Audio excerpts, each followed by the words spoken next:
Ang storyang ito ay pinamagatang, nagmahal ako ng single dad pero simulan na natin ang kwento.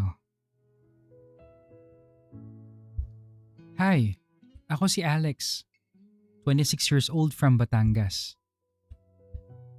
Mag-iisang taon ko nang halos kalivin si Mark, isang single dad na may 2 anak. Sa totoo lang, matagal ko ng weakness ang mga single dad. Ewan ko ba?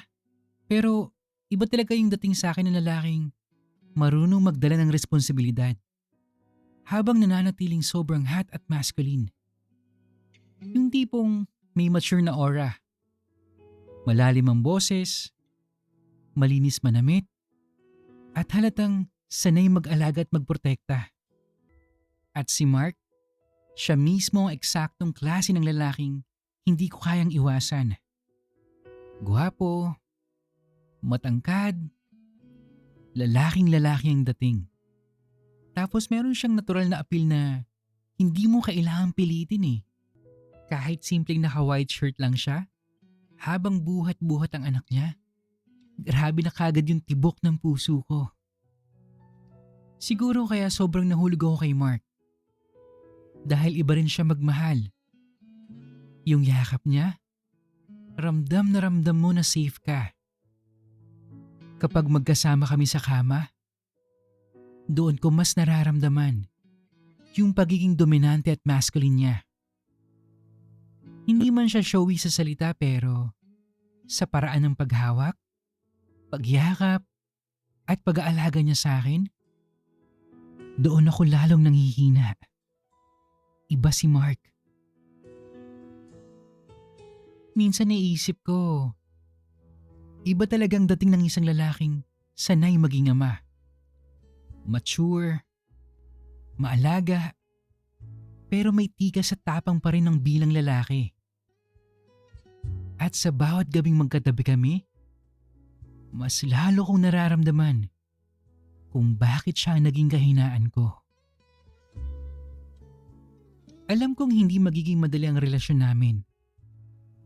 Pero habang tumatagal, mas lalo kong gustong maging parte ng buhay nilang tatlo. Kahit hindi ko kadugo ang mga anak niya, buong puso kong tinanggap sila. At unti-unti, natutunan ko ring mahalin sila na parang sarili ko ring pamilya. Nagtrabaho ko ng doble. Pagod man pero ayos lang. Makita ko lang silang pagkatapos ng trabaho ko. Napapawi na kagad yung pagod ko. Kung minsan pa nga, ako pa ang gumagawa ng mga school project ng mga bata. Lahat ng kaya ko, ibinibigay ko para sa pamilya. At sa isip ko, balang araw, kapag nakaluwag-luwag na, hahalukin ko ng kasal si Mark sa ibang bansa. Pero, isang pangyayari nagpabago ng lahat. Isang gabi, galing akong trabaho noon. Napadaan ako sa mall. At naalala ko bigla na birthday pala nung kapatid kong bunso. Kaya bumili ako ng simpleng laruan, tapos polo shirt. Walang mali siya. Kasi sa isip ko, normal lang naman na magbigay sa kapatid. Lalo na't minsan lang naman na mag-ookasyon. Pagdating ko sa bahay, nandun si Mark sa sala. Nakaabang. Hinitian ko naman kagad siya. Niyakap, tapos hinalikan. Habang dala ko yung paper bag nun, kung saan nakalagay ang mga binili kong regalo para sa kapatid ko. Mark, may nabili ako para sa kapatid ko. Birthday niya kasi bukas eh. Sabi ko kay Mark noon, habang tuwang-tuwa sabay labas ng regalo ko. Ngunit, nag-iba bigla ang mukha niya. Nanlaki yung mga mata niya, tapos kumunot yung noo niya. Ano to, Alex? Taas ng boses niyang tanong sa akin. Ha? Regalo ko lang kay Jomar. Paminsan-minsan lang naman. Hindi pa ako natatapos sa sasabihin ko. Nagsalita na naman siya. Ang kapal pala ng mukha mo eh. May pambili ka para sa kapatid mo. Pero yung mga anak natin, Kulang pa nga sa laruan at damit eh. Alam mo ba kung gaano sila nagsiselos kapag nakikita nilang may bagong laruan at damit ang iba? Alam mo ba yun, Alex? Napaatras lang ako sa lahat ng mga sinabi ni Mark na yun. Mark, hindi naman sa ganun. Halos lahat ng sweldo ko sa inyo na napupunta eh. Na hindi na nga ako nakakapagbigay sa magulang ko. Dahil sa school, sa pagkain, bahay, sa gamit ng mga bata na lahat na pupunta ang sahod ko. Regalo lang naman to, Mark eh. Minsan lang naman. Pero hindi na naman natapos ang sasabihin ko. Dahil mas lalo pa siyang nagalit at lumakas ang boses niya. Hindi, Alex! Kung talagang mahal mo kami, kami lang. Ang mga anak ko lang. Hindi mo dapat inuuna ibang tao kaysa sa pamilya na binuo natin. Dapat kami lang. Natahimik ang buong sala. Matapos sabihin sa akin ni Mark yun. At yung mga bata, nakatingin lang sa amin na parang naguguluhan sa nangyayari. Doon ko naramdaman yung bigat sa dibdib ko. Hindi dahil sa sigaw ni Mark, kung hindi sa ibig sabihin ng mga sinabi niya. Hanggang sa tulog na si Mark. At ako naman, nakahiga lang ngayon sa sofa ng sala habang mag-isa. Hindi ko mapigilang umiyak sa mga oras na yon. Plano ko na sanang bumili ng singsing eh. Dahil plano ko na sanang ayain si Mark ng kasal sa susunod na buwan. Nakabili na rin ako ng plane ticket para sa amin. Sakto't anniversary namin yun. Pero, paano? Kung ngayon pa lang, galit na siya dahil nagbigay ako ng simpleng regalo sa kapatid ko. Paano papagkasal na kami? Kung ngayon pa lang, gusto niyang sa anak niya lang umikot ang mundo ko. Wala na ba akong karapatang magbigay at magmahal sa pamilya ko? Halos ilang araw ako nagpalamig muna sa bahay ng mga magulang ko. Bago bumalik sa bahay ni Mark.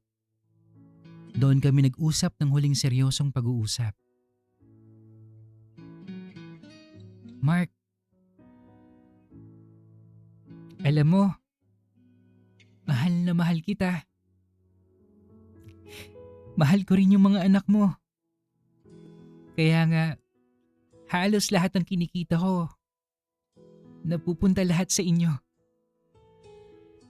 Pero Mark, may sarili rin akong pamilya eh. May mga kapatid, may mga magulang. Kung sa tingin mo mali na mahalin at bigyan ko rin sila. Mark, baka hindi talaga tayo para sa isa't isa. Tahimik lang naman si Mark noon. Pero kita ko sa mukha niyang galit at tampo. Pero hindi na ako nagulat. Nagpatuloy ulit ako magsalita. Kahit na pinipigil kong maluha sa harap niya. Plano ko sanang pakasalan ka eh. Sa ibang bansa. Seryoso ako dun. Kaya lang, natatakot ako eh. Natatakot ako na habang buhay kong maririnig na kulang pa ako. Na lahat ng binibigay ko laging hindi sapat. Kaya siguro hanggang dito na lang muna tayo, Mark. Matapos ko namang bitawan ng mga salitang yun kay Mark, nagsimula na akong kuhanin yung mga gamit ko. Tumalikod ako sa kanya. Bit-bit ang maleta. At sa bawat hakbang na palabas ang pinto, parang dinudurog ang puso ko.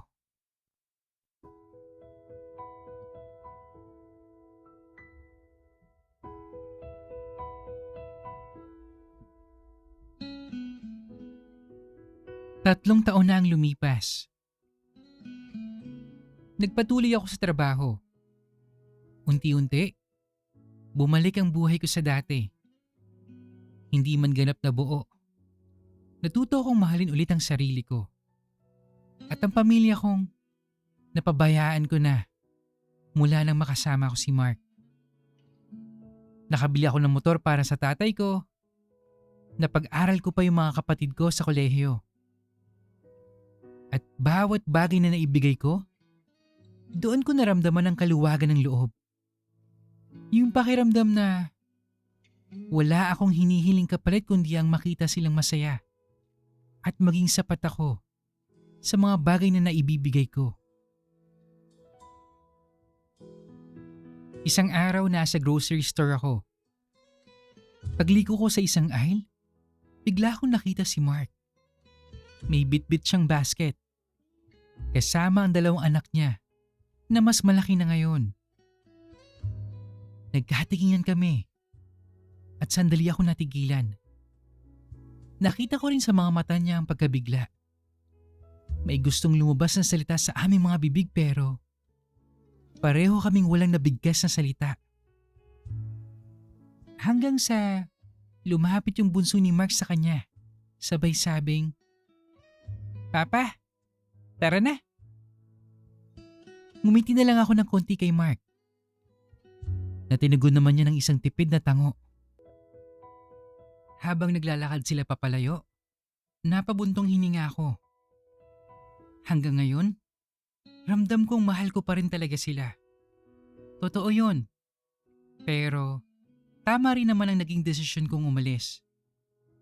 Kasi minsan, hindi lahat ng pagmamahal ay dapat ituloy hanggang altar. Minsan, sapat na yung naging bahagi kayo ng buhay ng isa't isa. Para parehas kayong matuto. Alam ko hindi naman lahat ng single dad ganito katulad ni Mark. Siguro, kinulang lang talaga siya sa pangunawa na hindi buong buhay ko ay dapat umiikot sa kanila.